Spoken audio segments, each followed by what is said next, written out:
नमस्कार, city news में आप तमाम दर्शकों का स्वागत है। मैं हुरिया गौर। खबरों की ओर बढ़ने से पहले आइए एक नजर डाल लेते हैं आज की सुर्खियों पर। हेडलाइन के प्रायोजक हैं आवासीय उज्जवल विद्यापीठ। बच्चों के भविष्य के लिए एक कदम हमारे साथ बढ़ें। मुजफ्फरपुर रेलवे स्टेशन पर जीआरपी ने गोंदिया एक्सप्रेस के जैकेट की आड़ में छिपाकर ला रहे शराब के साथ 6 शराब तस्कर को धर दबोचा। अंतर धार्मिक विवाह कर घर लौटने के बाद कुछ दिन बाद ही पत्नी का हुआ अपहरण। पति ने सास ससुर पर अपहरण का लगाया आरोप। और मुजफ्फरपुर रेलवे स्टेशन आई ग्लैम मिस्टर इंडिया बन लौटने वाले ऋतिक कश्यप को पूर्व मेयर समेत कई लोगों ने किया स्वागत। तो ये थी आज की सुर्खियां, अब खबरें विस्तार से। मुजफ्फरपुर रेलवे स्टेशन पर जीआरपी ने गोंदिया एक्सप्रेस से जैकेट की आड़ में छिपाकर ला रहे भारी मात्रा में शराब के साथ 6 तस्कर को गिरफ्तार कर लिया। बिहार में शराब धंधेबाज अभी तक कंटेनर, दूध, टैंकर, आलू की बोरी सहित कई तरीकों से छुपाकर शराब लाते रहे हैं, लेकिन अब इन्होंने अपना तरीका ही बदल लिया है। इन्होंने इस काम के लिए डिजाइनर कपड़े ही बना लिए हैं। इस राज से पर्दा तब उठा जब रेल पुलिस ने शराब के साथ 6 तस्करों को मुजफ्फरपुर जंक्शन से पकड़ा है। ये सभी तस्कर बनारस से शराब लेकर समस्तीपुर जा रहे थे। सुबह हुई कार्रवाई में पकड़े गए सभी तस्कर समस्तीपुर के रहने वाले हैं। इनके पास से 319 बोतल ट्रेटा पैक शराब मिली है। सभी तस्कर शराब को ट्रेन से एक खास किस्म के कपड़े में शरीर में फिटिंग कर छिपाकर ले जा रहे थे। इन सभी से पूछताछ की जा रही है। इन सभी ने पुलिस से बचने के लिए पिटलू बैग के बदले शरीर में फिटिंग कर ऊपर से जैकेट पहन रखा था।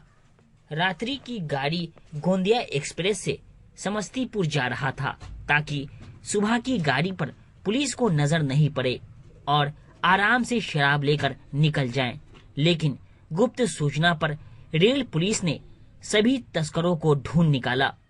पकड़े गए धंधेबाज की पहचान समस्तीपुर जिले के चंद्रभूषण कुमार उर्फ मिट्ठू, संजय पासवान, प्रभात कुमार सिन्हा, सुमन कुमार, नरेश कुमार राम और अमरजीत कुमार के रूप में हुई है। जीआरपी थाना अध्यक्ष रंजीत कुमार ने बताया कि पकड़े गए 6 तस्कर नए साल में बिक्री के लिए शराब ला रहे थे। इसके लिए एक खास किस्म के फौजी रंग का कपड़ा बनवाया था। उसके अंदर पूरे बॉडी में शराब छिपाकर उसके ऊपर जैकेट पहनकर ला रहे थे।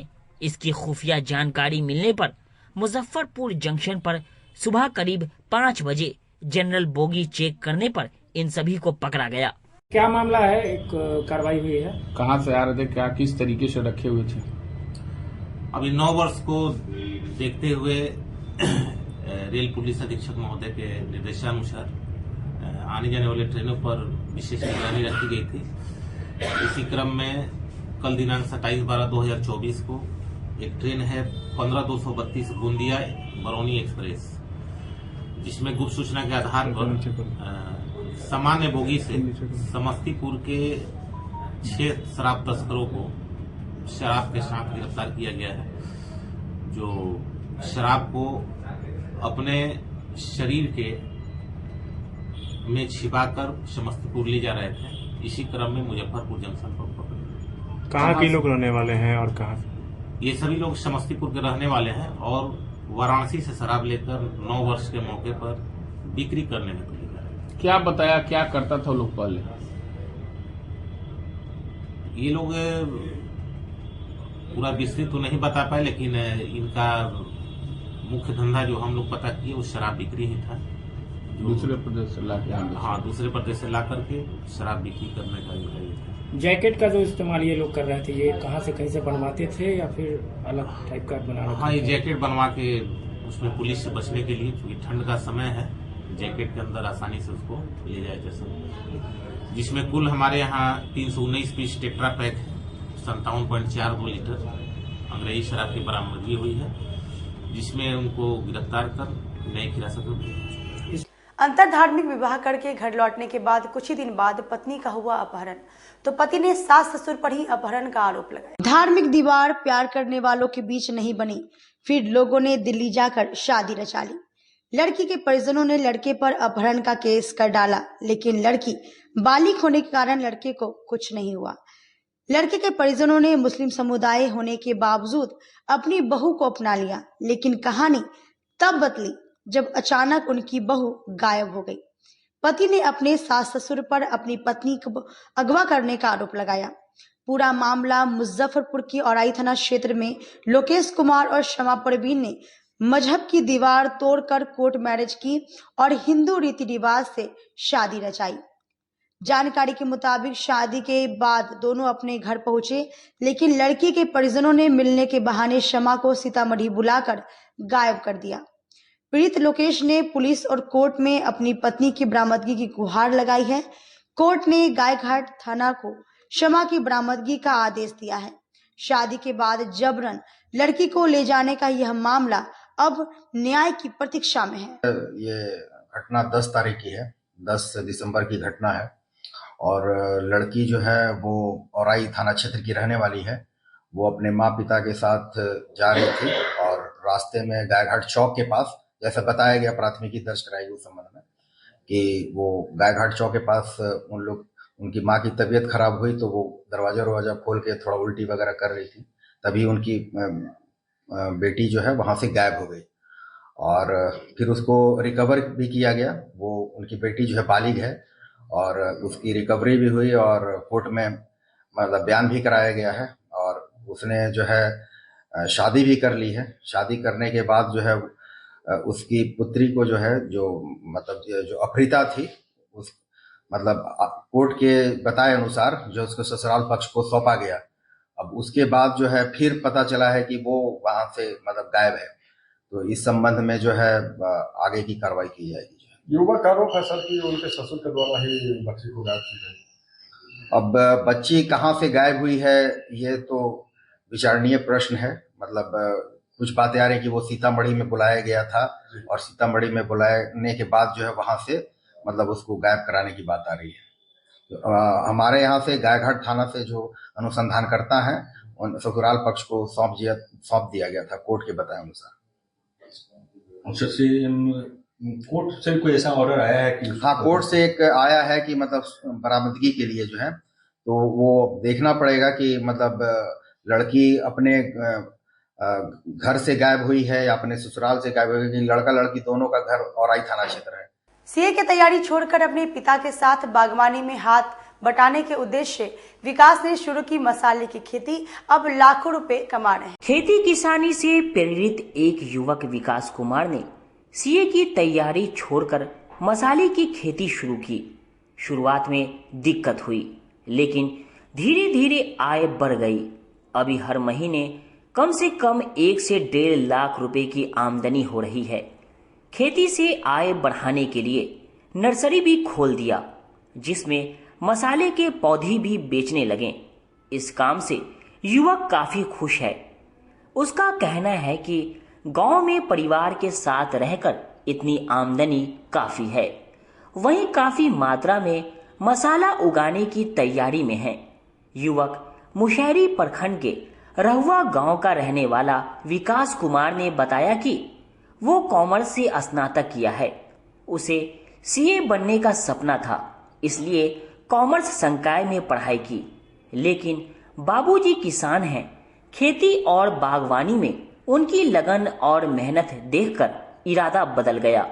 सीए की तैयारी छोड़ दी। घर पर ही खेती और बागवानी को आगे बढ़ाने के लिए मसाले पर रिसर्च किया।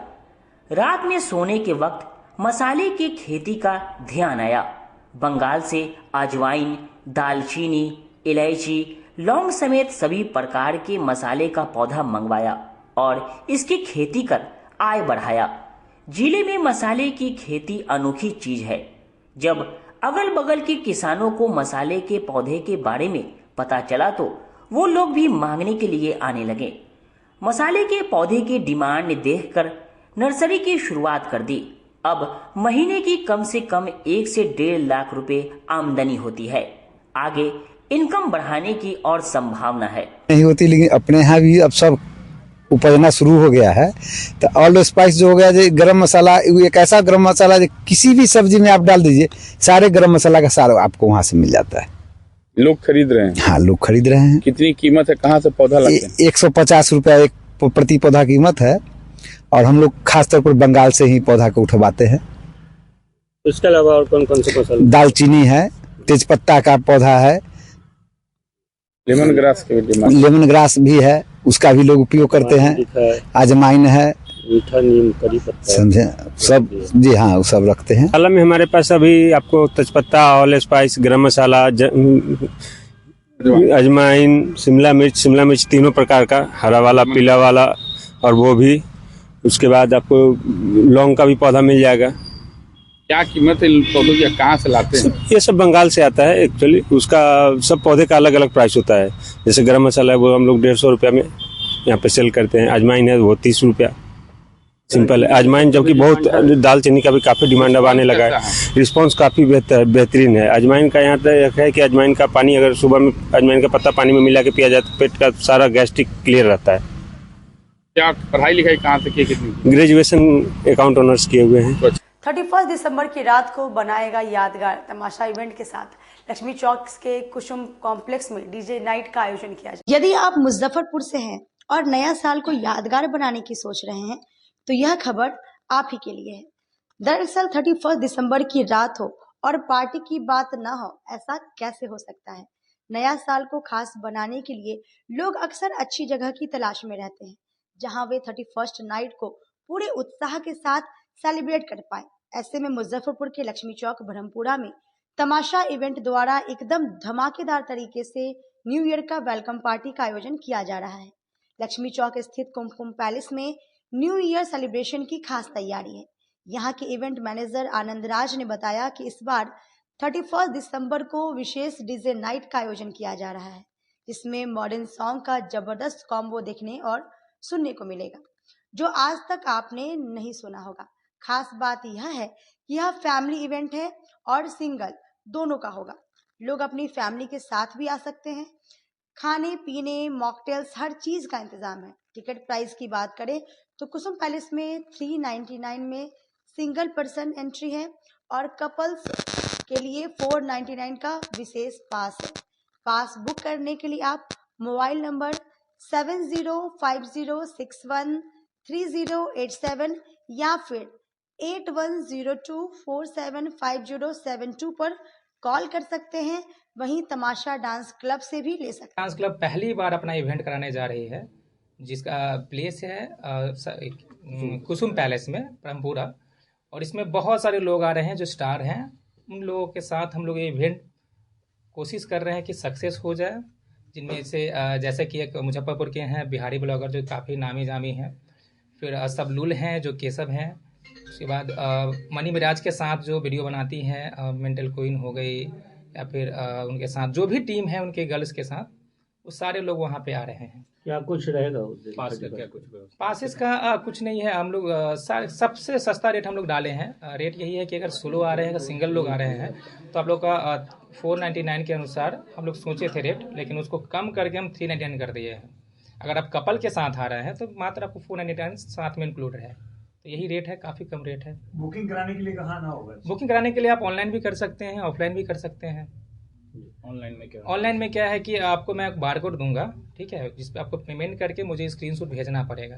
इसका जो ट्रांजेक्शन आईडी होगा वो जिस समय आप आओगे काउंटर पे ऑन द स्पॉट जो भी हमारा वेन्यू है उन लोगों को मैच करेंगे, ट्रांजेक्शन आईडी जो भी है, फिर जाके आप लोग का एंट्री मिल जाएगा। AIDSO ने एलएस कॉलेज सभागार में अपने स्थापना दिवस पर संकल्प सभा का आयोजन किया। धर्मनिरपेक्ष, वैज्ञानिक और जनवादी शिक्षा के बिना एक बेहतर समाज का निर्माण संभव नहीं है। नव जागरण और आजादी आंदोलन के तमाम मनुष्यों एवं क्रांतिकारियों ने ऐसी शिक्षा व्यवस्था के लिए संघर्ष किया था।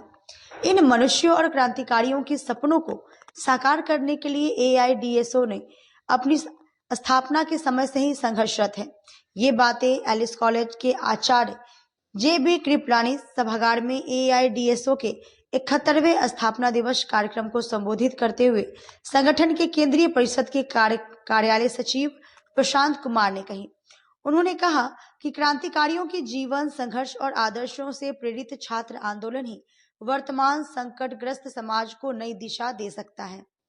कार्यक्रम की शुरुआत मोतीझील स्थित संगठन कार्यालय में ध्वजारोहण और महान मार्क्सवादी चिंतक कामरेड शिवदास घोष के चित्र पर माल्यार्पण से हुई।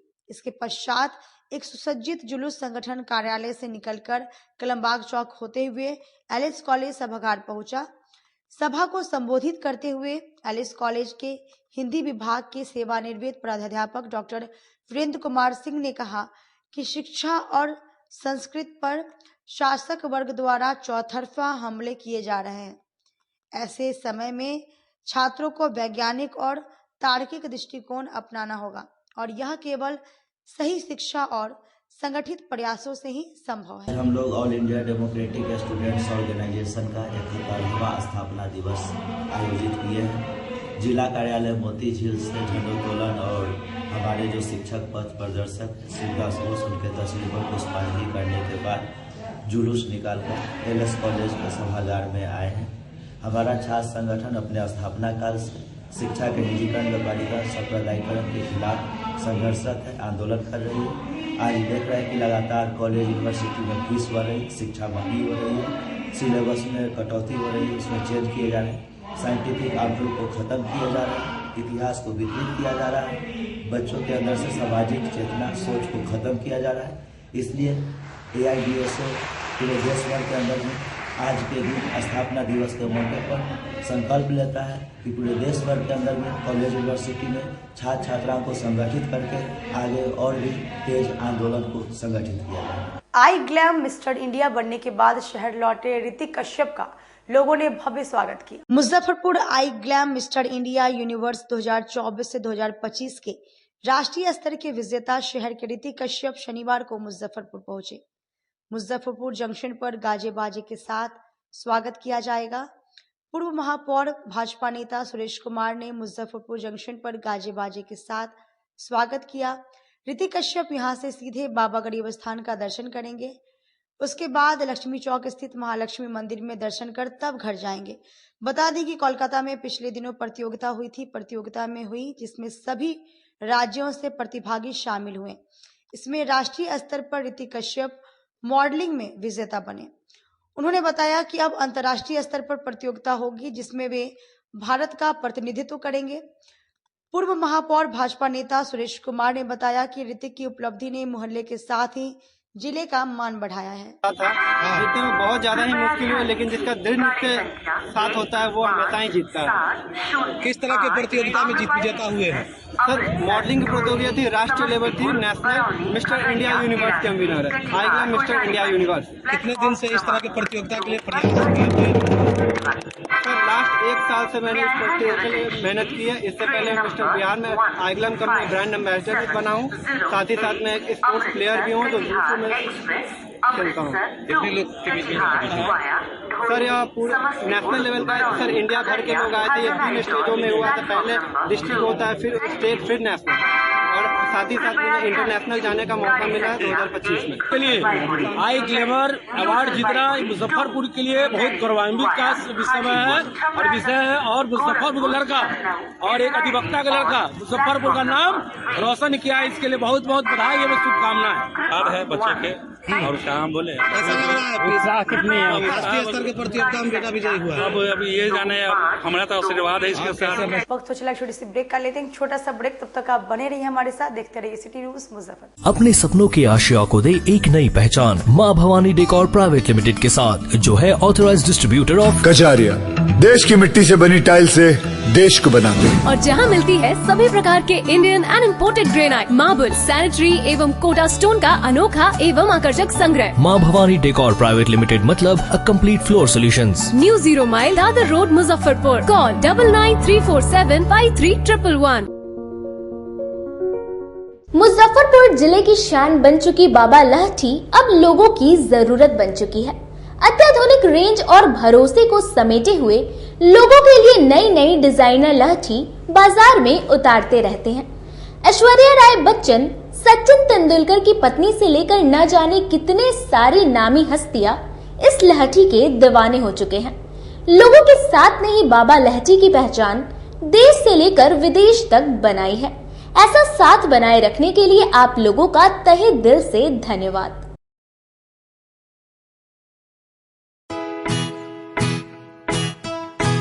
लगातार 10 वर्षों से विभिन्न परीक्षाओं में सर्वश्रेष्ठ परिणाम।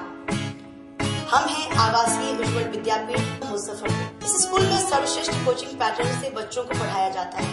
प्ले से 10वीं तक की पढ़ाई स्वच्छ वातावरण में कराई जाती है। यहाँ आधुनिक छात्रावास की व्यवस्था है।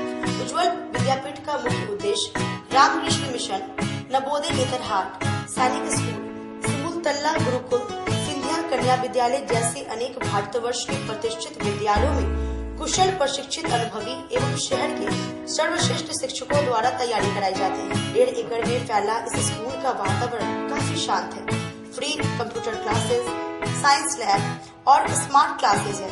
साथ ही इंडोर और आउटडोर गेम की भी व्यवस्था है। तो अपने बच्चों के लक्ष्य के सपनों को पूरा कराना चाहते हैं तो आज ही आवासीय उज्ज्वल विद्यापीठ में अपने बच्चों का नामांकन करवाएं। हमारा पता है पोखरिया पीठ अतरदा मुजफ्फरपुर और हमारा कॉन्टेक्ट नंबर है 9708 351851 और हमारा दूसरा नंबर है 8797122397 या फिर आप हमें कांटेक्ट कर सकते हैं 8409996658 पर। आजकल की बिजी जिंदगी में स्टाइल तो है पर कंफर्ट का क्या? आपके इसी स्टाइल और कंफर्ट को बेहतर बनाने के लिए नीलकमल लेकर आए हैं first exclusive factory outlet showroom in Mithanpura Muzaffarpur, जहां home furniture, office furniture, mattress and wedding special pay up to 50% off with EMI facility.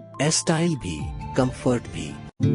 उत्तर बिहार का पहला नीलकमल का एक्सक्लूसिव शोरूम आपका स्वागत करता है। एक बार सेवा करो। ब्रेक के बाद एक बार फिर से आप सभी का स्वागत है। आइए बढ़ते हैं अगली खबरों की ओर। लालू विचार मंच के स्थापना दिवस पर पूर्व प्रधानमंत्री डॉक्टर मनमोहन सिंह की शोक सभा का आयोजन किया गया। लालू विचार मंच के स्थापना दिवस पर पूर्व प्रधानमंत्री डॉक्टर मनमोहन सिंह की पुष्प अर्पित कर शोक सभा का आयोजन कर सच्ची श्रद्धांजलि दी गई। उनकी आत्मा की शांति के लिए 2 मिनट का मौन रखा गया। उनकी की गई कृति पर चर्चा की गई। भारत के राष्ट्रपति से उन्हें भारत रत्न देने की मांग की गई। सभा में पूर्व राज्य मंत्री केदारनाथ प्रसाद गुप्ता, गोपी किशन, रमेश गुप्ता, जिला अध्यक्ष राजद, अजय कुमार राम, डॉक्टर राम बाबू सिंह, सुरेश राम उर्फ भोला, पवन कुमार, अनीता कुमारी समेत कई लोग मौजूद रहे। का जो कार्यक्रम हुआ है, शिवशंकर जी उसके राष्ट्रीय अध्यक्ष, यह विचारधारा जन जीवन को प्रोत्साहित करने के लिए लालू जी के विचार, जो कर्पूरी जी का विचार था, लालू जी का विचार जो लोहिया जी का विचार था, अर्थात समाजवादी विचारधारा को लेकर लालू जी ने आज तक बढ़ा। और मैं समझता हूँ एको अहम दूजो नास्ती, लालू जी के तरह समाजवादी नेता कोई न है अभी, न आगे होने का उम्मीद लगता है। उनके लड़के तेजस्वी जी इस काम को पकड़े हैं, आगे बढ़े हैं। लालू विचारधारा का अर्थ होता है अंत्योदय, नीचे से लोगों को ऊपर उठाओ, वो चाहे किसी जाति का हो। मैं नहीं जानता हूँ कि कोई ब्राह्मण, राजपूत, क्षत्रिय, बिहार, क्या उसमें गरीब नहीं है? उनको कोई पूछेगा नहीं तो हम लोग उनको पूछेंगे। क्या पिछड़ों में, हरिजनों में, आदिवासियों में धनी नहीं है, अमीर नहीं है, लुटेरे नहीं है? उनको छोड़ना होगा तो उनको हम छोड़ेंगे, परंतु सम्मान ढंग से इज्जत करने वाले लोगों को लेकर चल करके भारत की समानता को, भारत की महानता को कायम रखेंगे। इसलिए आज लालू विचार मंच का यह स्थापना दिवस मेरे समझ से लालू जी के विचारधारा से, कर्पूरी लोहिया के विचारधारा से सराहनीय है। और इसमें पूरे समाज को हम लोग एक होकर के, नेक होकर के लेकर चलेंगे तो निश्चित कल हमारा होगा।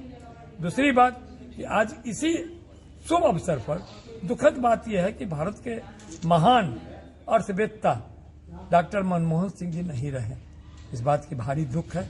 बीबीगंज स्थित कार्यालय में आशा पार्टी के सदस्यों ने एक अहम बैठक आयोजित की। आप सबकी आवाज आशा पार्टी ने शुक्रवार को बीबीगंज शांति विहार कॉलोनी में स्थित अपने जिला कार्यालय में एक अहम बैठक आयोजित की। बैठक के बाद मीडिया को संबोधित करते हुए जिला अध्यक्ष रविंद्र महतो ने बताया कि राष्ट्रीय अध्यक्ष के आदेशानुसार आगामी 3 जनवरी 2025 को मुजफ्फरपुर में जिला सम्मेलन आयोजित है। उसी के रूपरेखा और सफलता के लिए आज की यह बैठक आयोजित की गई है। इस बैठक में पार्टी के राष्ट्रीय अध्यक्ष, प्रदेश अध्यक्ष के अलावा सभी जिलों के जिला अध्यक्ष और प्रखंड अध्यक्ष शामिल होंगे। जिला अध्यक्ष रविंद्र महतो ने बताया कि आगामी बिहार विधानसभा चुनाव में उनकी पार्टी मजबूती से चुनाव लड़ेगी और सभी 243 सीटों पर उनकी तैयारी चल रही है। यह संगठन में विश्वास करते हैं। संगठन के बल पर हम लोग बिहार विधानसभा चुनाव लड़ने जा रहे हैं। 162 विधानसभा पर तैयारी मेरा हो चुका है पूर्ण, और बाकी जो विधानसभा पर चल रहा है तैयारी, और संगठन के बल पर हम लोग चुनाव लड़ेंगे और हम की जीतेंगे और आशा की सरकार बनेगा।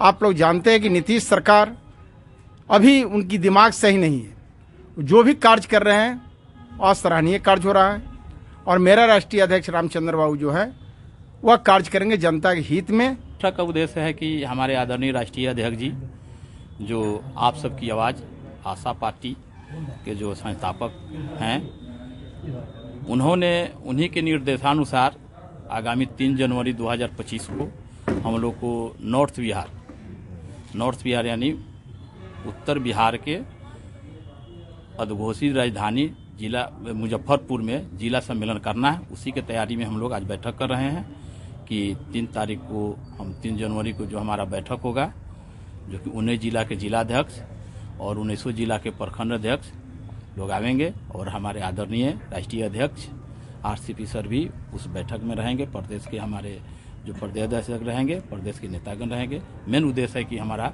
सफल बनाना है 3 जनवरी को जो हमारा बैठक है। विधानसभा चुनाव में पार्टी की क्या भूमिका होगी? बिहार विधानसभा चुनाव में हमारी पार्टी मजबूती के साथ लड़ेगी। माले के प्रतिनिधि मंडल ने प्रमंडलीय आयुक्त से मुलाकात कर थोक फर्टिलाइजर विक्रेता पर जांच का ज्ञापन सौंपा। भाकपा माले नगर सचिव और नगर कमेटी सदस्य शहनवाज हुसैन उर्फ नौशाद के साथ माले के प्रतिनिधि मंडल ने कमिश्नर से मिलकर जिले के थोक फर्टिलाइजर विक्रेता की जांच कराने से संबंधित एक मांग पत्र सौंपा।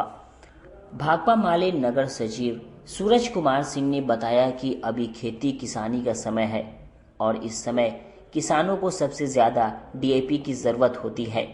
अभी इस सीजन में 23/9/24 को पारस DAP, 28/9/24 को BPL, DAP 30/9/24 को IPL, DAP 25/12/24 को क्रिप्को, DAP 26/12/24 को किसान DAP का रेक स्थानीय नारायणपुर आनंद में लगा, और वहीं से अशोक टायर एजेंसी और चिराग एजेंसी समेत कई और थोक विक्रेता ने DAP को वहीं से खुदरा विक्रेताओं को 1500 रुपए में बेचा, और इसके साथ ही 1 लाख के DAP के साथ 4 लाख का साइड प्रोडक्ट भी थमा दिया।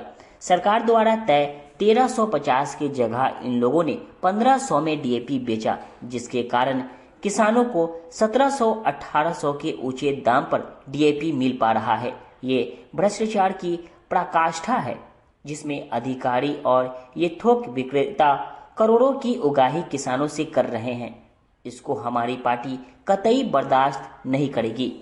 अगर अविलंब जांच कर इनके लाइसेंस को खत्म करते हुए इनसे सरकारी राशि की रिकवरी नहीं की गई तो पार्टी आंदोलन में जाने को बाध्य होगी। भाकपा माले के 2 सदस्यों वाला प्रतिनिधि मंडल माननीय आयुक्त महोदय से मिलकर और उनको एक मांग पत्र सौंपा है, जिस मांग पत्र में हम लोगों ने ये सवाल उठाया है कि सितंबर, अक्टूबर, नवंबर, दिसंबर ये जो महीना है ये खेती का समय होता है, और इस खेती के समय में खेतों के लिए सबसे ज़्यादा DAP की मांग होती है। ऊपर से इस जिले को पर्याप्त जो DAP आ रहा है, इसके बावजूद भी DAP की कालाबाजारी हो रही है, और DAP नीचे किसानों को 1700-1800 रुपये में मिल रहा है। सरकार का जो निर्धारित मूल्य है वो 1350 रुपया है। 1350 रुपया में सरकार जो है तय की हुई है कि DAP किसानों को मिलेगा। यहाँ जो मुजफ्फरपुर जिले के जो थोक जो फर्टिलाइजर विक्रेता हैं, जिसमें अशोक टायर से लेकर और चिराग एजेंसी, इन सब तरीके के जो लोग हैं, ये तमाम लोग अपने यहाँ से ही रिटेलर दुकानदारों को 1500, 1550 में DAP बेच रहे हैं। अब रिटेलर दुकानदार नीचे ले जाके उस DAP को 1700-1800 में किसानों को बेच रहा है, और किसान पूरा त्राहिमाम है। विगत जो है 8/10/2024 को हम लोगों का एक प्रतिनिधिमंडल, पार्टी का एक प्रतिनिधिमंडल जिलाधिकारी महोदय से हम लोग मिले थे, और हम लोगों ने कहा था कि इस जिले के जो 6 थोक जो फर्टिलाइजर विक्रेता हैं इनकी जो है ना कि जांच जरूरी है। इन्हें जांच कीजिए कि इनको कितना डीएपी मिला सरकार से, और इन तमाम लोगों ने खुदरा किन दुकानदारों को कितना डीएपी दिया, इसकी जांच होनी चाहिए। आज के लिए बस इतना ही। कल फिर मिलेंगे शहर की तमाम खबरों के साथ। अब तक आप मुझे और मेरी पूरी टीम को दीजिए इजाजत। नमस्कार।